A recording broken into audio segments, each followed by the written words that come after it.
تو اس میں کچھ صحافی ایسے تھے جیسے ایجنڈے کے تحت سوال کر رہے تھے کہ جی اسرائیل کون سا ہمارا ہمسایہ ہے، ہماری کون سی اس کے ساتھ سرحدیں لگتی ہیں، ہماری کون سی اس سے ڈائریکٹ دشمنی ہے، اور ہم اسرائیل سے مناسب نہ رکھ کے کتنا تجارتی نقصان کر رہے ہیں، ہم دنیا سے کٹے ہوئے ہیں، فلاں ہے فلاں ہے۔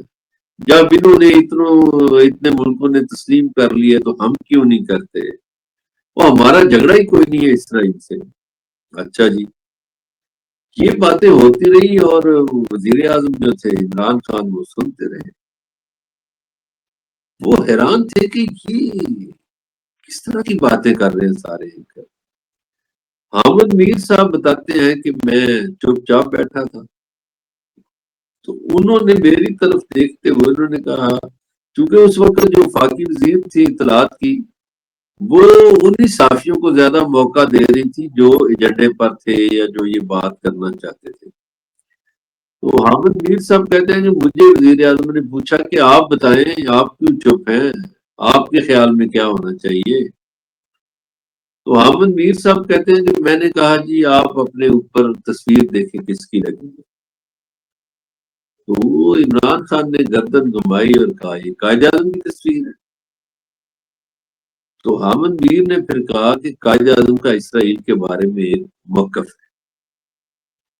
اس کے بعد اس نے ہاتھ پہ ہاتھ مارا وزیر اعظم نے، اس نے کہا یہی ہمارا موقف ہے جو قائد اعظم کا موقف ہے، اور قائد اعظم نے چونکہ کہا تھا یہ ناجائز ریاست ہے، ناجائز بچہ ہے، اسے تسلیم نہیں کرنا، ہم بھی نہیں کریں گے۔ حامد میر صاحب کہتے ہیں کہ اس کے فوراً بعد میٹنگ ختم ہو گئی، اور جب میں آ رہا تھا، راستے میں تھا، دفتر آ رہا تھا، تو مجھے کچھ بڑے بڑے طاقتور لوگوں کے فون آئے۔ انہوں نے کہا یہ آپ نے کیا کیا، آپ کو کیا مصیبت پڑی ہے اسرائیل کی مخالفت کی، آپ کیوں مخالفت کرتے ہیں، آپ نے کیوں قائد اعظم کی بات کی، اور کوئی آپ کا یہ کالم نہیں چھپے گا، اس پہ کوئی آپ کا ٹکر نہیں چلے گا، ہم دیکھیں گے نا۔ کہتا میں نے سن لی، ٹھیک ہے بھائی۔ پھر عمران خان صاحب نے 2 دفعہ جنرل باجوہ کے کہنے کے باوجود اسرائیل کو تسلیم کرنے سے انکار کیا۔ وہ باجوہ صاحب جب بھی جاتے تھے تو اسرائیل کی تسلیم کی بات کرتے تھے، تو عمران خان آگے سے کہتے تھے کہ بھائی جو قائد اعظم کی پالیسی ہے وہی ہمارے، قائد اعظم کا جو فرمان ہے وہ مقدم ہے۔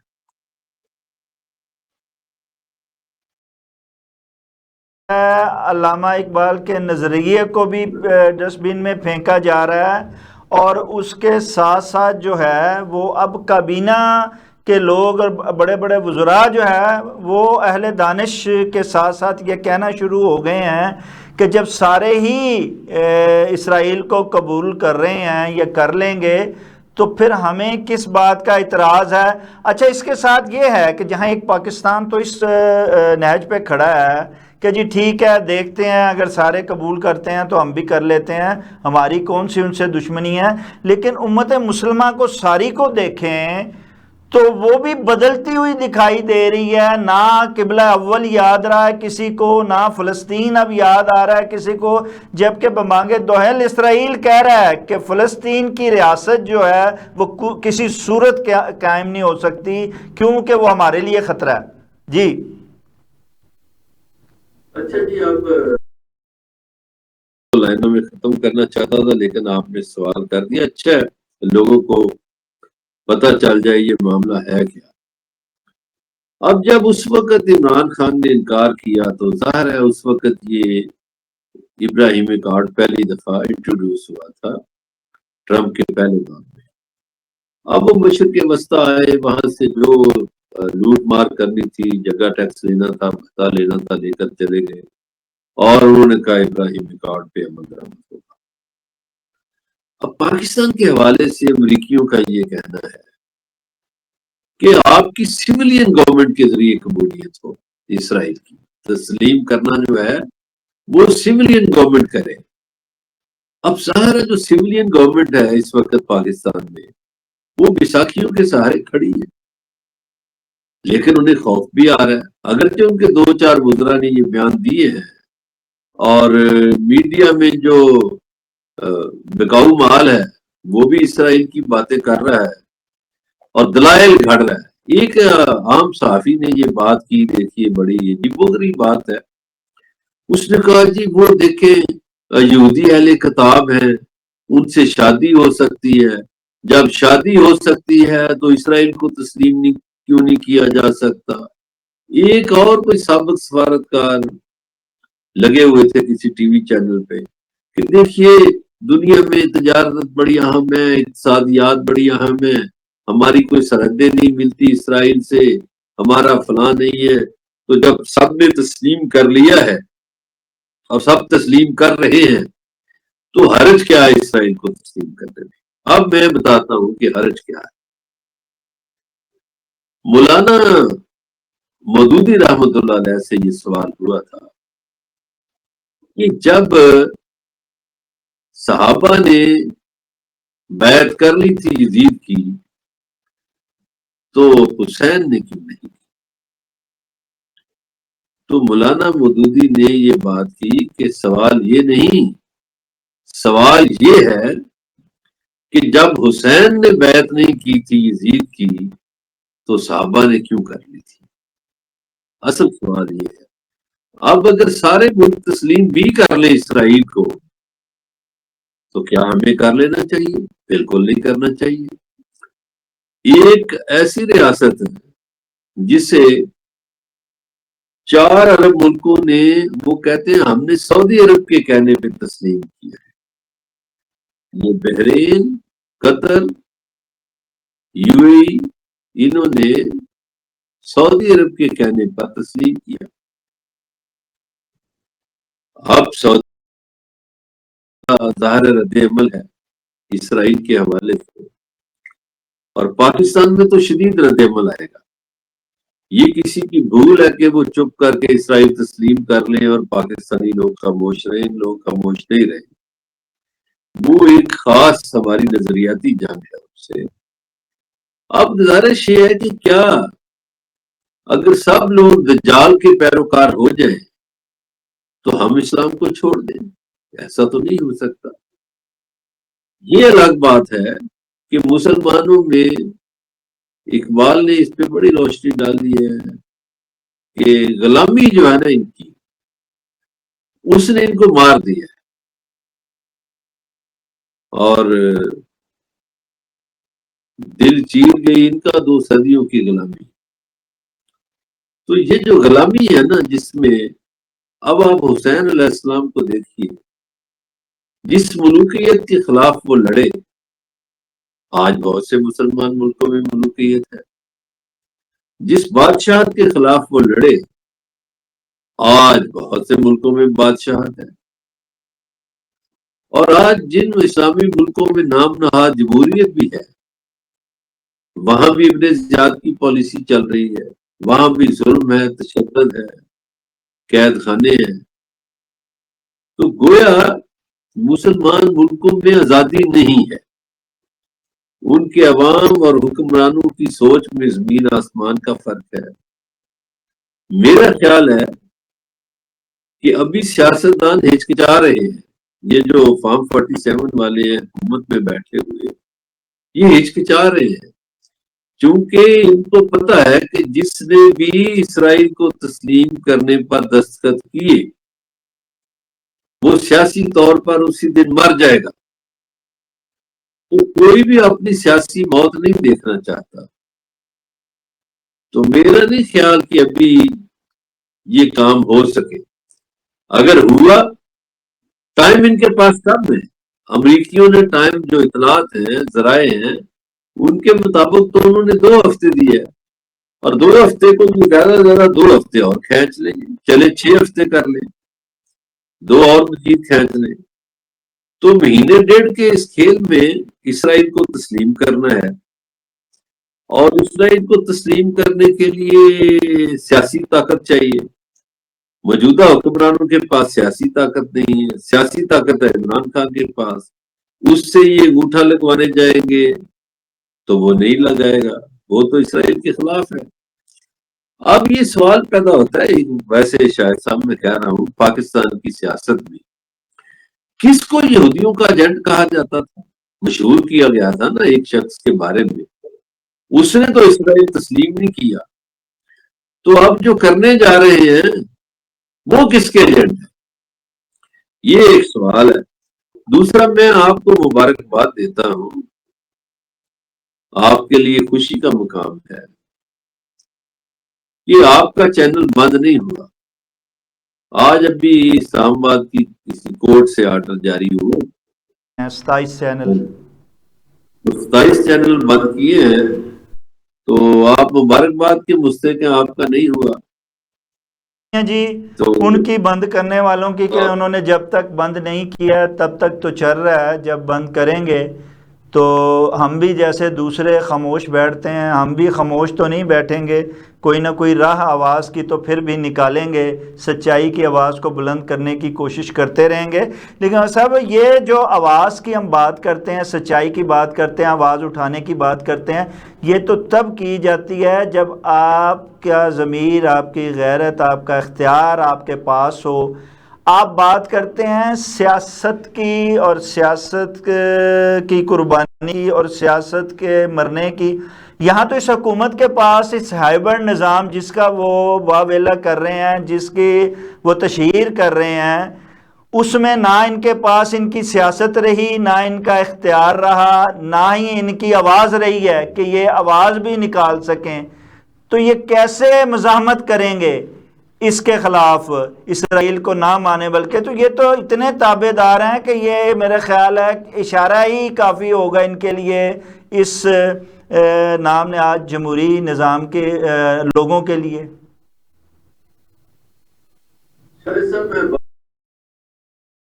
حضرت امام حسین علیہ السلام کا حوالہ دے رہا ہوں، کربلا کا حوالہ دے رہا ہوں، کوفہ کا حوالہ بھی دے رہا ہوں۔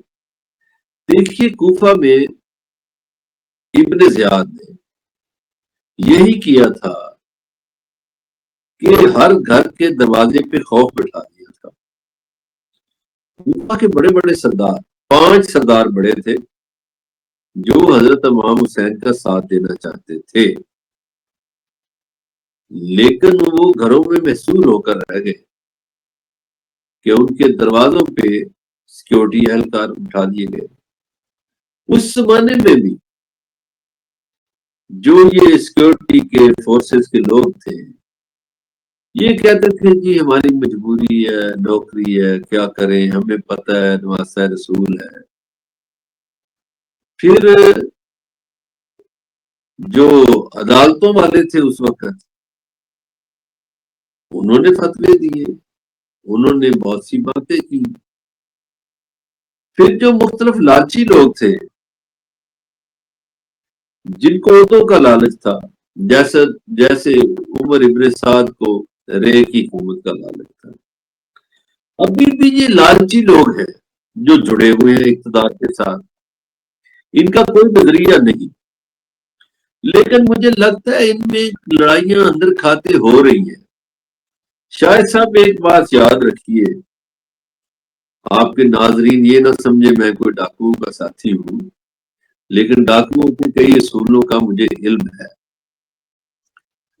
ڈاکوؤں کا ایک اصول یہ ہے کہ وہ ڈاکہ جب ڈالتے ہیں تو ایک دوسرے کو پوری طرح سپورٹ کرتے ہیں، بہادری سے، چوکنا ہو کر اور بڑے طریقے سے ایک دوسرے کی مدد کر کے ڈاکہ ڈالتے ہیں، اسی طرح چوری کرتے ہیں۔ اصل ان کی لڑائی شروع ہوتی ہے، یہ ڈاکہ ڈالتے وقت کبھی نہیں لڑے، ان کی لڑائی شروع ہوتی ہے مال کی تقسیم پہ۔ تو اب ہو رہی ہے اسلام آباد میں کہیں نہ کہیں لڑائیاں ہو رہی ہیں مال کی تقسیم پہ، اور وہ جو کوتوال ہیں جن کی نگرانی میں، ظاہر ہے کوتوالوں کو بھی مال جاتا ہے، اور جو پنچایت والے ہوتے ہیں وہ ظاہر ہے فیصلہ کرنے والے کو بھی مال پہنچاتے ہیں، اور جو مال جن پارٹیوں نے ہڑپ کیا ہوتا ہے، یہ ہڑپ کر رہی ہوتی ہے، ان کی لڑائیوں سے کوتوال تنگ آ جاتا تھا کہ اچھا یار میرا حصہ تو یہ دے دیا آپ لوگوں نے، تو یہ آپ نے کیوں لڑائی ڈالی ہے؟ تو مال پہ اصل میں چوروں کی لڑائی ہوتی ہے، اور وہ لڑائیاں شروع ہو چکی ہیں۔ بات میں یہ لوگ تو اپوزیشن کو اختلاف کا شکار کر رہے تھے، لیکن اس کے اپنے اندر جیسے آپ کہہ رہے ہیں لڑائیاں شروع، تو آپ کیا سمجھتے ہیں کہ آگے کچھ بڑا ہونے والا ہے، کچھ بدلنے والا ہے؟ یہ افواہیں گرم ہے، میں افواہ اس لیے کہتا ہوں کہ ابھی تک جو بات ہوئی نہ ہو، اگرچہ وہ خبریں ہیں، ذرائع سے لوگ خبریں دے رہے ہیں کہ ایوان صدر کو خالی کرانے کا پروگرام ہے، وہاں ایک بڑی طاقتور شخصیت جو ہے وہ صدر بننے جا رہی ہے، لیکن یہ ہے کہ اس سے پہلے 27ویں ترمیم کے ذریعے بہت سے اختیارات صدر کو دے دیے جائیں گے، جیسے اسمبلی توڑنے کا وہ 58B2 والا جو ہے وہ اختیار دے دیا جائے گا، 18ویں ترمیم میں جو اختیار صوبوں کو گئے تھے وہ صوبوں سے لے کر وفاق کو واپس دے دیے جائیں گے، اسی طرح جو آرمی چیف کی تقرری ہے یا دیگر فورسز چیف کی تقرری ہے وہ وزیر اعظم نہیں، وہ صدر کیا کرے گا، تو اعلیٰ ترین تقرریوں کا اختیار بھی لے لیا جائے گا، اور بہت سے اختیارات جو ہیں وہ 27ویں ترمیم کے ذریعے صدر کو دے دی جائے گی، تو اور آپ موجودہ سمجھتے صدر ہیں جو ہے کہ ایک بے اختیار وزیر اعظم کو مزید جو ہے بے اختیار کر کے صدر کو مضبوط کیا جا رہا ہے اور کوئی صدارتی نظام لایا جا رہا ہے؟ بدل رہا ہے پاکستان میں نے پہلے کہا ہے کہ وہ مال پہ لڑائی جاری ہے، اور اب شاید وہ جو نگران ہوتے ہیں جن کی نگرانی میں مال تقسیم ہوتا ہے وہ تنگ آ گئے، اور وہ میرا خیال ہے ان سب سے جان چھڑانے کے چکر میں پڑ گئے، اور صرف ایوان صدر نہیں خالی ہوگا، اگرچہ خبریں ابھی یہی دی جا رہی ہیں کہ ایوان صدر خالی ہوگا، میرے خیال میں میں اٹھ رہا ہے جب اتنی تابع داری ہو، اتنی فرما برداری ہو، کسی فیصلے پہ کسی بات پہ چون چرام ہی نہ ہو، تو کیا ضرورت پڑی ہے ان سرپرستوں کو کہ وہ اپنی سرپرستی پیچھے ہٹائیں اور کسی دوسرے کو لائیں؟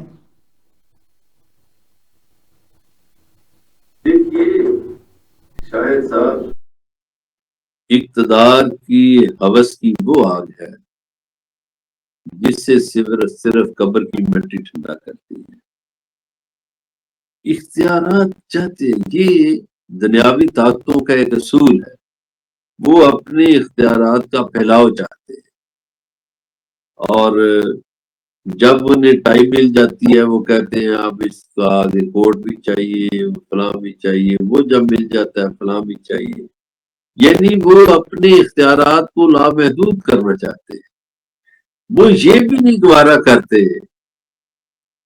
کہ جناب یہ ان کو کہنا پڑے کہ فلاں کو فلاں جگہ لگا دو، وہ کہتے ہیں ہم خود ہی کہیں کہ یار بس اس کا لیٹر لاؤ، اس کو یہ کرو وہ کرو، اور دوسری بات یہ ہے کہ وہ تابع داری میں پھر 2-3 پارٹیاں ہیں وہ بھی آ جاتی ہیں، وہ کہتی ہیں جی ہمارا بندہ، وہ کہتے ہیں ہمارا بندہ، وہ کہتے ہیں ہمارا بندہ، تو یہ جو ہمارے بندے والا ہے نا، تو انہوں نے کہا یار میں تمہاری لڑائیاں نہیں دیکھتا، یا جو بھی ہے وہ پھر سوچتا ہے، کوئی طاقت سوچتی ہے کہ میں خود ہی بتا دوں گا کہ کون سا بندہ ہے، اس کا اندازہ کیا موجودہ اتحادیوں کو بھی ہو چکا، حکمرانوں کو ہو چکا ہے، شاید اسی لیے یہ شوشے چھوڑے جا رہے ہیں حکمرانوں کی ہی طرف سے کہ جناب نواز شریف اور شہباز شریف کی اڈیالہ جیل میں ملاقات ہو سکتی ہے، عمران کو منایا اور باہر لایا جا سکتا ہے، اور چودھری نثار کو بھی اس طرف لگایا جا سکتا ہے۔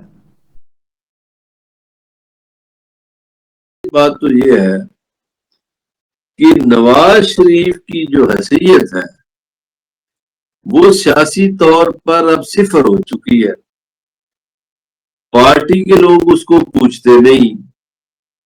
میں 2-3 واقعہ سناؤں گا جس سے آپ کو اندازہ ہو جائے گا کہ ان کی حیثیت کیا ہے.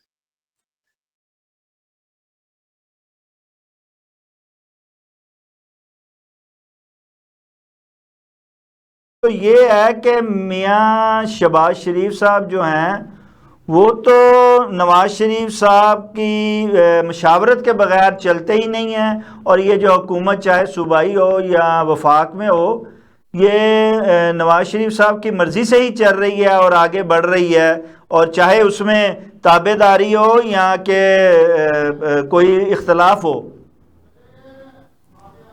جی جی باللہ صاحب. جی جی.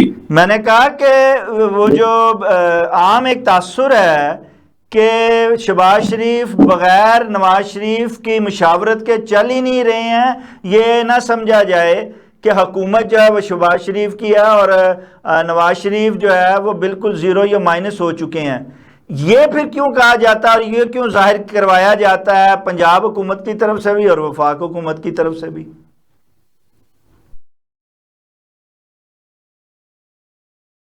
اسی کا دیا جاتا ہے، تاثر بہت سے دیے جاتے ہیں.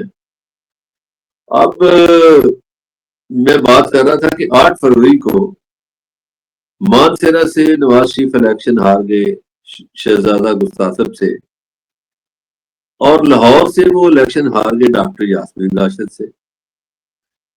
پھر وہ جو آر او تھا لاہور کا اصغر جویا، اس کو لے جایا گیا پکڑ کے. یہ جو گورنمنٹ کالج لاہور ہے، جی سی یونیورسٹی، وہاں ایک کیمپ آفس بنا ہوا تھا چیف سیکرٹری کا اور آئی جی کا اور طاقتور لوگوں کا. تو وہاں پہ ان پہ تشدد کیا گیا.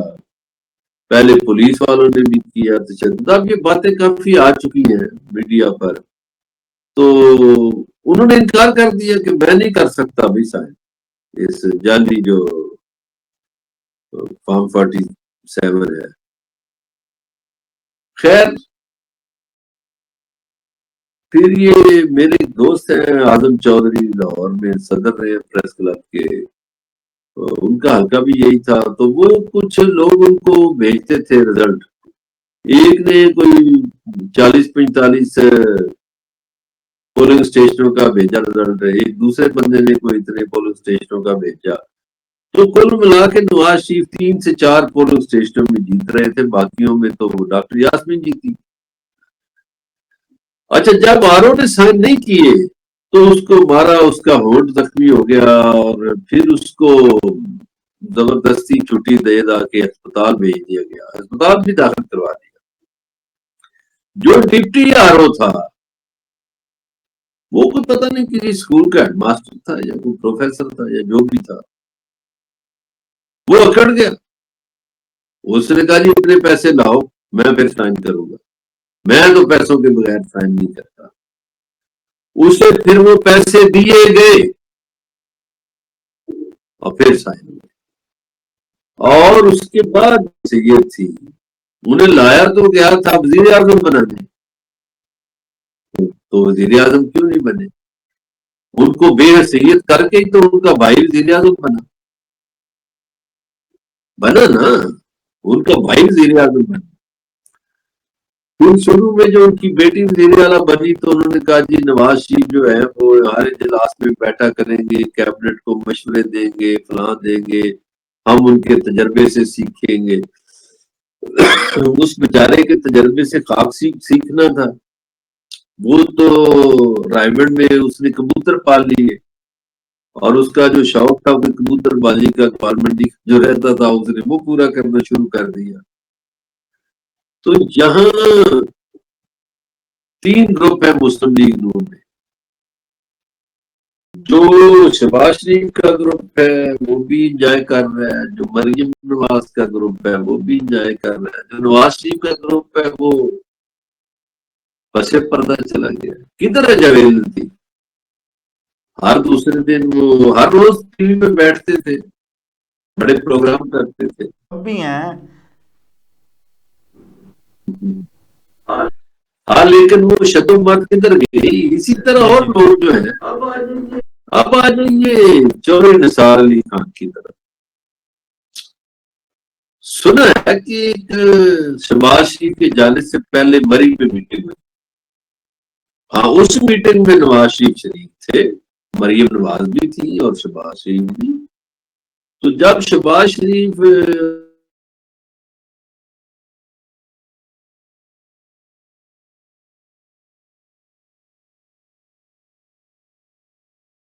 اور ہم انتظار کرتے ہیں کہ مظہر اللہ صاحب ایک دفعہ پھر جو ہے وہ جوائن کریں، اور جہاں ان کا گفتگو کا سلسلہ جو چودھری نثار صاحب پہ رکا ہے اس کی تفصیل جو ہے وہ عوام کو ضرور بتائیں، کیونکہ عوام میں جو ہے وہ یہ چیز بڑی ایک جو ہے وہ گردش کر رہی ہے اور خبر گردش کر رہی ہے کہ چودھری نثار کو ایسے نہیں بلایا گیا، اور نہ ہی چودھری نثار صاحب کو جو ہے وہ اتنی دیر تک اگر نہیں بلایا گیا تو اب کسی مقصد کے تحت ہی بلایا جا رہا ہے. اب اس میں الگ بات ہے کہ چودھری نثار صاحب اس کے لیے تیار ہوتے ہیں یا نہیں ہوتے ہیں، اور وہ ان کے دیے ہوئے کسی ایجنڈے پہ کام کرتے ہیں یا نہیں کرتے ہیں.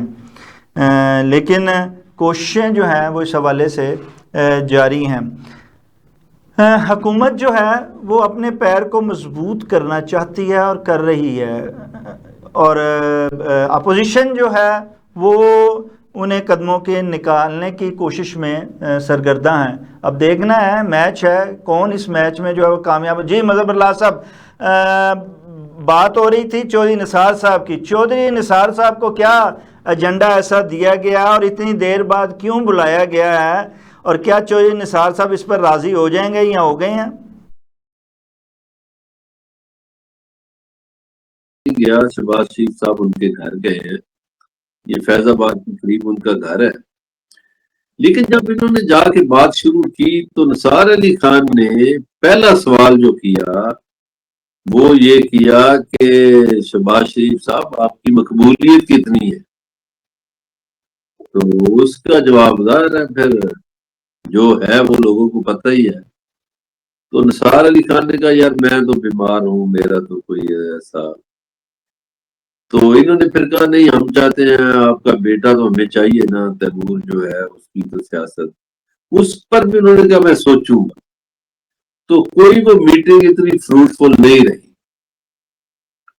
سوچنے کے حوالے سے. اب کچھ لوگوں کا خیال ہے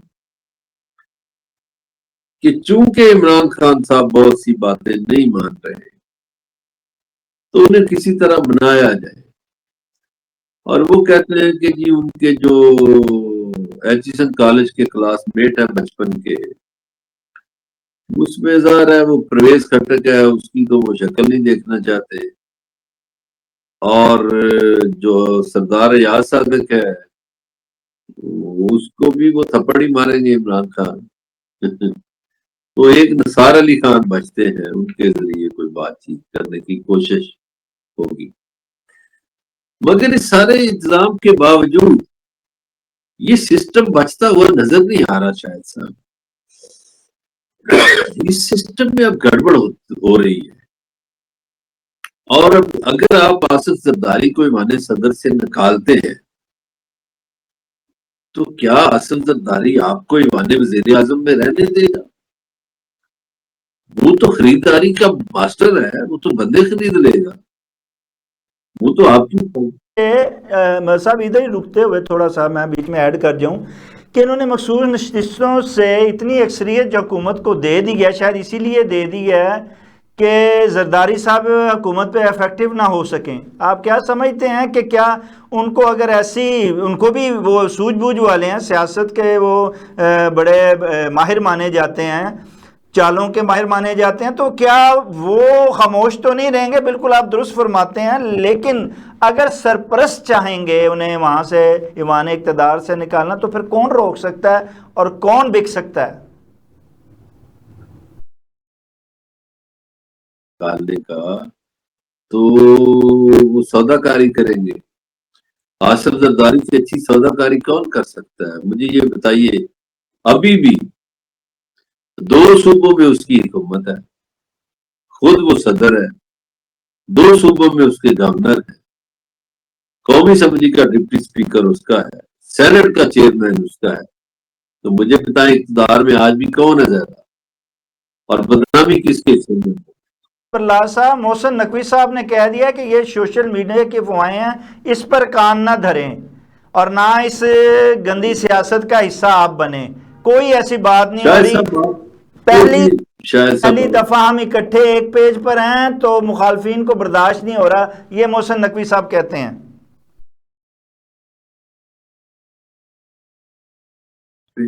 ہر دفعہ کہا جاتا ہم ایک پیج پہ ہیں. یار 12 اکتوبر 99 کو نواز شریف کی حکومت گئی ہے، اس سے 10-12 دن پہلے یہ پرویز مشرف کی فیملی اور نواز شریف کی فیملی یہ سارے اکٹھا عمرہ کر کے آئے تھے اور بڑے اچھے حالات تھے. تو یہ نہیں کہا جا سکتا. یہ جو تردید ہوتی ہے نا، آپ بھی پاکستان میں اتنے عرصے سے صحافت کر رہے ہیں، میں بھی اسی میدان میں ہوں، تو تردید کیوں کی جاتی ہے؟ شد و مات کے ساتھ جس کی تردید کی جائے وہ کہیں نہ کہیں دھواں اٹھتا ہے تو تردید کی جاتی ہے نا. میں یہ عرض کر رہا ہوں کہ وہ جو ہے آصف زرداری وہ ان کو ڈاج دیں گے. ابھی بھی انہوں نے ڈاج دے رکھا ہے کہ بدنامی ان کے حصے میں آ رہی ہے اور اقتدار زیادہ ان کے پاس ہے. اقتدار کا اگر آپ حساب کریں تو زیادہ اقتدار آصف زرداری کے پاس ہے اور بدنامی ان کے پاس ہے. اب یہ کرپشن کی داستانیں بھی پنجاب سے برآمد ہو رہی ہیں، آفیشلی برآمد ہو رہی ہے، سندھ سے تو برآمد نہیں ہو رہی. ممکن ہے وہاں زیادہ کرپشن ہو لیکن برآمد نہیں ہو رہی. تو مجھے لگتا ہے کہ یہ پھر اب جو 27ویں ترمیم ہو جائے گی، ابھی تک تو جو وہ مخصوص سیٹوں والا فیصلہ ہے وہ تو آرڈر آف دی کورٹ بنا ہی نہیں. الیکشن کمیشن غیر قانونی کام کر رہا ہے. دیکھیے اس پہ 2 ججز جسٹس عائشہ ملک اور جسٹس عقیل عباسی کے سائن ہی نہیں ہیں. تو جب تک سائن نہ ہوں آرڈر آف دی کورٹ بن ہی نہیں سکتا، اور جب تک آرڈر آف دی کورٹ نہ ہو تو امپلیمنٹ کیسے ہو جائے گا؟ یہ بڑی عجیب و غریب باتیں ہیں. پاکستان میں بہت سے غیر آئینی کام ہو رہے ہیں، ہماری عدالتوں میں بہت سے ایسے کام ہو رہے ہیں شاید صاحب جن کی نظیر نہیں ہے. مثلا یہ جو عورتوں والا کیس ہے مخصوص سیٹوں والا، اس میں آپ دیکھیں نا کیسے مذاقہ خیز باتیں ہوئی ہیں. وہ جسٹس امین الدین جو ہے وہ کہتے ہیں جی عورتوں کی سیٹیں ہیں تو عورتوں کو مل رہی ہیں نا، بے شک وہ نونی کی. یعنی یہ عجیب ڈرامہ ہے کہ جی عورتوں کی سیٹیں عورتوں کو مل رہی ہیں نا. پھر آپ دیکھیے کہ یہ جو عدالتی تاریخ میں عجیب مثال قائم کی ہے، ریویو جو ہوتی ہے، جو نظر ثانی کی اپیل ہے، ریویو وہی لوگ کرتے ہیں جنہوں نے ریویو کیا ہو، نظر ثانی وہی کرتے ہیں جنہوں نے نظر اول کی ہو. تو یہاں تو 5 ججز ایسے تھے جنہوں نے نظر اول کی ہی نہیں تھی، اور ریویو ہمیشہ وہی بینچ دیکھتا ہے جنہوں نے پہلے ویو کیا ہو، یعنی پہلا بینچ ہی اپیل سنتا ہے. تو یہاں عجیب و غریب مسالے قائم ہو گئی ہیں. اچھا پھر بینچ ٹوٹتا ہے، اس کی پرواہ بھی نہیں کی جاتی اور فیصلہ دے دیا جاتا ہے. پھر وہ جو جسٹس مندو کھیل ہے، ان کا بھائی سینیٹر ہے پیپلز پارٹی کا، ان کا بھتیجا ایم پی ہے پیپلز پارٹی کا. انہیں خود الگ ہو جانا چاہیے تھا اخلاقی طور پہ کہ یار پیپلز پارٹی بینیفیشری ہے. پھر اس میں ہوا کیا ہے کہ جیسے شاہد صاحب اور میرے 2 پلاٹ ہیں اور سامنے 8 پلاٹ پڑے ہوئے ہیں عرفان صاحب کے. معاملہ ہے عرفان صاحب کے پلاٹوں کا کہ ان کو دیے جائیں یا نہ دیے جائیں، اور عدالت نے ہمیں کہہ دیا کہ عرفان صاحب کو چھوڑیں، آپ پلاٹوں پہ قبضہ کر لیں، ہم آپ کو دیتے ہیں. اب یہ ہمارے ضمیر کا، ہماری جمہوریت کا، ہمارے انصاف کا اور ہماری اخلاقیات کا امتحان تھا کہ ہم وہ لیتے یا نہ لیتے. اب پاکستان کی کسی سیاسی پارٹی میں یہ اخلاقی جرت نہیں ہوئی، اس میں دینی جماعتیں بھی شامل ہیں، کیا شریعت یہ کہتی ہے کہ ناجائز مال کھا جاؤ، دوسرے کا مال ہڑپ کر جاؤ، دوسرے کے مال پہ قبضہ کر لو؟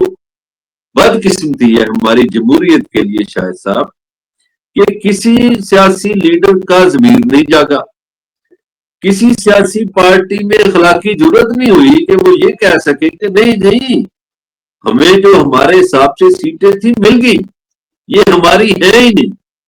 اچھا، ایک جو اے این پی کے لیڈر ہیں، وہ جو ہوتی صاحب ہیں، جو وزیر اعلیٰ رہے، 2008 میں وزیر اعلیٰ وہ بنے تھے، انہوں نے ایک جلسے میں کہا ہے کہ میں اپنی پارٹی کو مشورہ دیتا ہوں کہ یہ سیٹیں پی ٹی آئی کی ہیں وہی لے، ہماری پارٹی جو اے این پی ہے وہ یہ سیٹیں نہ لے، اس لیے نہ لے کہ یہ ہماری بنتی نہیں ہے، اخلاقیات کا تقاضا ہے۔ اب پتہ نہیں وہ ہوتی صاحب کی بات ان کی پارٹی سنتی ہے یا نہیں سنتی۔ ابھی تو ایک اور تماشا لگ گیا ہے پشاور ہائی کورٹ میں، وہ یہ جو پرویز خٹر کی پارٹی ہے پی ٹی آئی پارلیمنٹیرین، وہ اور اے این پی، پہلے یہ دو جماعتیں پہنچی کہ وہ جی ہمیں ہمارے حصے کے حساب سے کم سیٹیں دی گئی ہیں، مولانا صاحب کو زیادہ دے دی گئی ہیں۔ اب کل وہاں پہ نون لیگ بھی پہنچ گئی، انہوں نے کہا جی نون لیگ کو سیٹیں کم ملی ہیں اور مولانا فضل الرحمان کو زیادہ مل گئی ہیں۔ اب یہ دیکھیے الیکشن کمیشن کا بھی ایک امتحان ہوتا ہے، وہ سیٹیں دے ہی نہیں سکتے تھے۔ کیسے نہیں دے سکتے تھے؟ یہ دیکھیے اگر 33 سیٹیں فرض کریں تو پر ممبر کا حصہ بنتا ہے جی، 4 ممبر ہوں تو ایک سیٹ بنتی ہے، یا 3 ممبر ہوں تو ایک سیٹ بنتی ہے، تو ان کے 4 ممبر ہوں گے تو 2 سیٹیں بنے گی۔ اب یہاں ایشو یہ ہے کہ جس کی 7 سیٹیں تھی ان کو تحفے میں 10 دے دی گئی ہیں، یعنی جنرل سیٹیں وہاں ملا کے یہ جو پارٹی ہے پی ڈی ایم کی، انہوں نے 23 جنرل سیٹیں جیتی اور 30 ان کو تحفے میں دے دی گئی۔ یار کچھ آپ خیال کریں، آپ کس بنیاد پہ دے رہے؟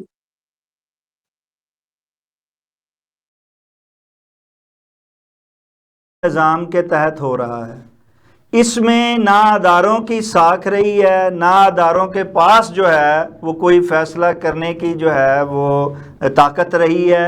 سارے ہی ادارے جو ہیں وہ ایسے بے اختیار سے ہوتے ہوئے دکھائی دیتے ہیں۔ جب اس طرح کی صورتحال ہے تو پھر یہ حکومت میں ایوان اقتدار میں بیٹھے ہوئے لوگ یہ کیوں کہتے ہیں کہ یہ ہائبرڈ نظام وقت کی ضرورت ہے اور اس کے ساتھ ہی چلا جائے گا اور اس کے ساتھ ہی آگے بڑھا جائے گا؟ یہ چپکے ہوئے اقتدار کے ساتھ ان کو پتا ہے کہ ہم لوگوں کے ووٹوں سے جیت کر نہیں آئے، اس لیے یہ وزراء بیانات دے رہے ہیں کہ چلو جتنے دن دیہڑیاں لگتی ہیں لگا لو۔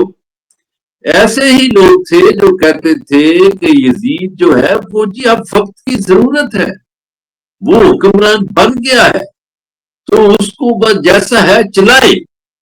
اس وقت بھی ہائیبریڈ نام تھا، لفظ اور بولے، اس وقت بھی وہاں کا جو جج تھا وہ فیصلے دے رہا تھا یزید کے حق میں۔ وہاں جو اس وقت جو مولوی تھے، علماء کرام جو حافظ تھے، وہاں وہ 18,000 تھے جنہوں نے امام حسین کے خلاف فتوے دیے یزید کو۔ یہ میں تو نہیں کہہ رہا، یہ تاریخ بول رہی ہے، تاریخ بتاتی ہے۔ ہمارے یہ جو صوفی شاعر ہیں سلطان بابو، یہ کہتے ہیں نا 18,000 جو عالم تھا، ٹھیک ہے، تو آگے کیوں نہیں آئے وہ؟ تو اس وقت بھی ہائیبریڈ نظام تھا یزید کے دور میں بھی، تو آج بھی وہی ہائیبریڈ نظام ہے بھائی۔ وہ یہ اس لیے کہہ رہے ہیں، یہ جو حکومتی لوگ ہیں یہ چونکہ اقتدار کے ساتھ چپکے ہوئے ہیں اور انہیں پتا ہے کہ یہ جعلی طریقے سے آئے ہیں، سو جتنے دن لگا لے اتنے دن ہی بہتر ہے، یاشیاں کر رہے ہیں۔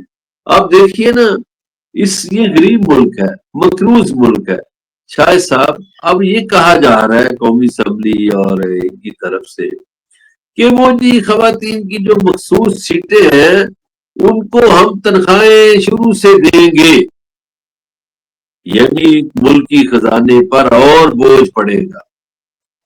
تو ابھی لیکن ایک اور بات ہے، اس سب کے باوجود کوئی اسٹیبلشمنٹ کے کسی ایک ادارے نے ایک سروے کرایا حالیہ، اس میں 88% مقبول ہے عمران خان، اور وہ سرکاری سروے ہے، غیر سرکاری تو نہیں ہے نا، ہم نے تو یہی سنا ہے، یہی بتایا گیا ہے۔ لیکن آخری تو سوال اگر مظہر بلّاس صاحب، اس میں کوئی شک نہیں ہے کہ عمران خان مقبول ترین لیڈر ہیں، عوام جو ہے وہ انہیں چاہتی ہے، لیکن عوام جو ہے ان کے لیے باہر نہیں نکل پاتی ہے، نہ نکل رہی ہے۔ تو عوام جب تک باہر نہیں نکلے گی، یہ مقبولیت جو ہے یہ قبولیت میں تو نہیں بدلے گی۔ قبولیت یہ تھوڑا سا اختلاف ہوگا۔ قبولیت ہم چاہتے ہیں خدا سے کے ہاں سے ہو، کسی اور گھر سے نہیں۔ یہ دنیاوی جو سیاست ہے اس میں ظاہر ہے، پاکستانی جو سیاست میں اس میں قبولیت کسی اور گھر کی طرف اشارہ کیا جاتا ہے۔ میں پھر مثال وہی دوں گا کہ خوف کا بت ٹوٹتے ٹوٹتے کچھ دیر لگتی ہے، کوفہ میں بھی یہ خوف کا بت ٹوٹ گیا تھا، اور واقع کربلا کے کچھ عرصہ بعد پوری اسلامی سلطنت میں شورش آ گئی تھی، برپا ہو گئی تھی۔ پھر اس کو دیکھیے نا، 61 ہجری میں یہ واقعہ کربلا ہوتا ہے، 62 ہجری میں مدینہ پر چڑھائی کرنی پڑتی ہے یزید کو، اور وہاں بہت ظلم ہوتا ہے۔ اس کی تفصیلات یقیناً آپ کے علم میں ہے، ناظرین کے علم میں ہے۔ اور اس سے اگلے سال 63 ہجری میں خانہ کعبہ پر حملہ کر دیا جاتا ہے یزید کی طرف سے، لیکن یہ سارا ستم اس کو بچا نہیں سکا، اس کی حکومت ختم ہو گئی۔ اس کا پلان بھی تو لمبا تھا نا، لمبا پلان تھا، جوان تھا۔ زبردست جو میں نے سنا اور میں حیران ہو گیا کہ ہمارے بڑے کئی علماء دین جو ہیں وہ کہتے ہیں کہ یزید جو تھا وہ ذمہ دار نہیں تھا ان کی شہادت کا، یزید نے تو کہا ہی نہیں تھا، اسے تو پتہ ہی نہیں تھا۔ جبکہ آپ اس کا اگلا دور دیکھیں تو جو آپ نے جو بات کی ہے تو اس نے کون سی کسر چھوڑی ہے مسلمانوں پہ ظلم ڈھانے کی، مدینہ سے لے کے مکہ تک اور سارا عرب جو ہے وہ، تو اس کے بعد اب بھی یہی ہے۔ جی جی گزارش سن لیجیے، آپ نے بہت اچھا سوال کیا۔ ہمارے بہت سے مسلمان جو ہیں ان کا یہ مائنڈ کلیئر ہونا چاہیے کہ یزید ذمہ دار تھا یا نہیں تھا، اس کا جواب میں دیتا ہوں۔ اگر ان کی بات مان لیں کہ یزید ذمہ دار نہیں تھا، تو جب حضرت امام حسین علیہ السلام کا سر مبارک پہلے کربلا سے کوفہ لے جایا گیا، پھر کوفہ سے مختلف راستوں سے ہوتا ہوا دربار یزید میں پہنچا، میں شارٹ کرتا ہوں۔ جب دربار یزید میں وہ سر مبارک پہنچا تو یزید کا ریاکشن کیا تھا؟ کیا اس نے ابن زیاد، عمر ابن سعد یا شمر کو نوکری سے فارغ کیا؟ اگر وہ اس میں شامل نہیں تھا تو کیا وہ حسین علیہ السلام کا سر دیکھ کے تڑپا؟ اس نے تو چھڑی ماری وہاں ہونٹوں پہ۔ اور کیا اس نے وہ جو خاندان محمد صلی اللہ علیہ وسلم کی عورتیں قید میں تھی ان کو رہائی دے دی تھی؟ دیکھیے نا، آپ کی مرضی کے خلاف ایک کام ہوا ہے، آپ اس میں شامل نہیں ہیں، تو ریئیکشن کیا آیا؟ رد عمل کیا تھا؟ رد عمل تو قبولیت تھی۔ رد عمل تو یہ تھا کہ ابن زیاد نے بہت اچھا کیا، رد عمل تو یہ تھا کہ شمر نے بہت اچھا کیا، رد عمل تو یہ تھا کہ عمر ابن سعد نے بہت اچھا کیا، رد عمل تو یہ تھا کہ اس مبارک صورت کے پیارے ہونٹوں پہ چھڑیاں ماری گئیں۔ رد عمل تو یہ تھا کہ قیدی خواتین کی تذلیل کی گئی، تو یزید کیسے ذمہ دار نہیں ہوا؟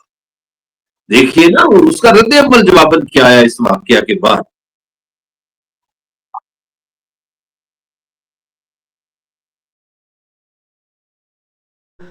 امام حسین رضی اللہ تعالیٰ عنہ کے خلاف فتوے دے رہے تھے یزید کے پاس بیٹھ کے۔ نبی پاک صلی اللہ علیہ وسلم نے 14ویں صدی کے بعد جو علماء دین آنے ہیں انہیں علماء سو کہا اور توبہ کی ایسے عالموں سے، تو ابھی تو 1447 ہجری جا رہا ہے۔ دیکھیے نبی پاک صلی اللہ علیہ وسلم نے 14ویں صدی کا ذکر کیا ہے، 15ویں کا نہیں کیا۔ ان کی جتنی حدیث صدیوں کے حوالے سے ہیں، یہ نہیں کہا کہ 2 صدیاں گزر جائیں گی یا 4 صدیاں۔ ان کی زبان مبارک سے یہی نکلا ہے کہ 1400 سال، جب 14 صدیاں ہو جائیں گی، جب 14ویں صدی کے بعد یہ ہوگا، اس میں 15ویں کا بھی ذکر نہیں کیا۔ تو اب وہ وقت قریب ہے، اب وہ وقت قریب ہے جو سب کچھ بنے۔ کہ عمران خان بھی جو ہے وہ امام حسین رضی اللہ تعالیٰ عنہ کی پیروی میں جو ہے وہ ظلم کا جو ہے وہ مقابلہ کر رہے ہیں اور حق کے لیے کھڑے ہوئے ہیں۔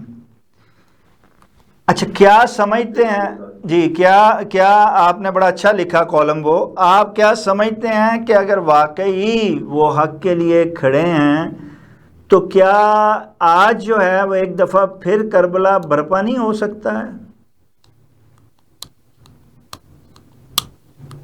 یہ 2 سوال ہو گئے کہ کربلا برپا نہیں ہو سکتا، نہیں ہو سکتا، اس کی وجہ کیا ہے؟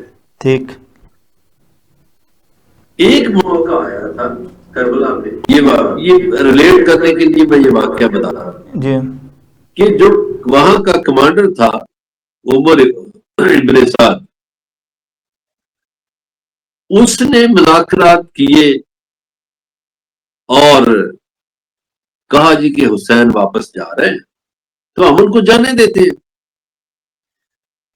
چونکہ شمر بھی وہی تھا تو شمر فوراً پہنچا ابن زیاد کے پاس جو گورنر تھا، تو ابن زیاد کو اس نے کہا کہ یہ عمر ابن سعد جو ہے یہ موقع دے رہا ہے، اگر آج حسین کو جانے دیا تو پھر تو لوگ اٹھ کھڑے ہوں گے، پھر ہمارا اقتدار چھن جائے گا۔ تو ابن زیاد نے کہا کہ ہاں یہ بات ٹھیک ہے، اگر حسین کو آج چھوڑ دیا تو یہ پوری سلطنت میں ہمارے خلاف آوازیں اٹھیں گی اور لوگ ہمارے خلاف ہو جائیں گے اور ہمارا اقتدار نہیں بچ سکے گا۔ یہ موقع ہوتا ہے پہلی پہل۔ اب دنیاوی زبان میں میں یہ کہتا ہوں کہ شروع میں جب کوئی آ جائے تو اس طرح کی اگر کوئی چیز ہو، اب تو وہ میرا خیال ہے منزل گزر گئی، اب وہ موسم گزر گیا، اب نہیں ہو سکتا۔ ہوائیں بدل گئی ہیں، اب حالات اور ہوائیں بدل رہی ہیں۔ اب جو ہے وہ شمر جیسے لوگوں کو زیادہ خطرہ ہے بنسبت عمران خان کے۔ بالکل خطرہ ہے، اسی خطرے کے تحت تو وہ ہر چیز مانتے ہیں۔ حضرت امام حسین رضی اللہ تعالیٰ عنہ نے بھی 3 شرطیں انہوں نے رکھی تھی کہ یا مجھے واپس جانے دو، یا آگے جانے دو، یا یزید کے دربار میں جانے دو۔ وہ تینوں کو روک رہے تھے اس لیے کہ ثبوت نہ یزید تک پہنچ جائیں جو خطوط کے شکل میں ان کے پاس تھے، اسی لیے خیموں کو آگے لگائیں گئیں، حالانکہ اور نہ ہی کسی کو جو ہے وہ وہاں پہ کسی کے ساتھ برا سلوک کیا گیا، لیکن ثبوت مٹائے گئے۔ آج بھی آپ کہتے ہیں کہ ثبوت مٹائے جا رہے ہیں اور اپنے آپ کو بچایا جا رہا ہے۔ دیکھیے میں ایک تو وہ کربلا تو بہت مقدس لوگ تھے جو جنگ لڑ رہے تھے، لیکن اگر ہم اس وقت میں ڈالیں اس کو تو یزیدیت اور حسینیت تو دنیا میں ہر وقت رہتی ہے۔ کیا مطالبات تھے حسین علیہ السلام کے؟ یہی کہ حکومت جو ہے وہ بہترین دینی اصولوں کے مطابق چلائی جائے، یہی کہ انصاف کیا جائے، یہی کہ ظلم نہ کیا جائے، یہی کہ جو آپ بدعملیاں کر رہے ہیں وہ نہ کریں۔ یہی مطالبے عمران خان کے۔ یہاں بھی یہ ہے نا کہ ظلم ہو رہا ہے، تشدد ہو رہا ہے، نا انصافی ہو رہی ہے، لوگوں کے گھر بھی محفوظ نہیں ہے۔ تو میں اسی لیے کہتا ہوں کہ عمران خان قافلہ حسین کا ایک مسافر ہے، راہ حسین کا ایک مسافر ہے۔ وہ یہی کہہ رہا ہے کہ آپ غلامی قبول نہ کریں۔ وہ کہہ رہا ہے کہ تمام پاکستانی ایک جیسے ہیں۔ وہ کہہ رہا ہے کہ ظلم نہ کرے، وہ کہہ رہا ہے عدالتوں سے انصاف کرے۔ یہی باتیں ہیں نا۔ وہ کہہ رہا ہے ظلم کے خلاف۔ آپ کہتے ہیں اگر وہ ہار بھی گیا تو حق کے میدان میں جیت جائے گا۔ بالکل جیت جائے گا، وہ جیت چکا ہے۔ مظہر بلال صاحب آپ کا بہت شکریہ۔ ناظرین، وقت جو ہے وہ ثابت کرے گا کہ کون جیتا اور کون ہارا، لیکن ایک بات جو ہے وہ تو حقیقت ہے کہ حق کے میدان میں سچے لوگ ہی جیتتے ہیں اور جھوٹے لوگ جو ہیں وہ بظاہر جیت کر بھی جو ہے وہ ہار جاتے ہیں۔ تو ہم نے دیکھنا یہ ہے کہ حق اور سچ پہ کون ہے اور ہم نے اس کا ساتھ دینا ہے۔ اب دیکھتے ہیں کہ عوام اس کا ساتھ دے پاتی ہے اور سرخرو ہو پاتی ہے، یا کہ پھر گزشتہ کی طرح وہ مایوسی کا شکار ہوتی ہے، نا امید میں گھر جاتی ہے۔ ناظرین، اس کے ساتھ ہی پروگرام کا وقت ختم ہوا جاتا ہے۔ اپنے میزبان شاہد ندیم احمد کو اجازت دیجیے۔ آپ کا، ہمارا، ہم سب کا اللہ نگہبان۔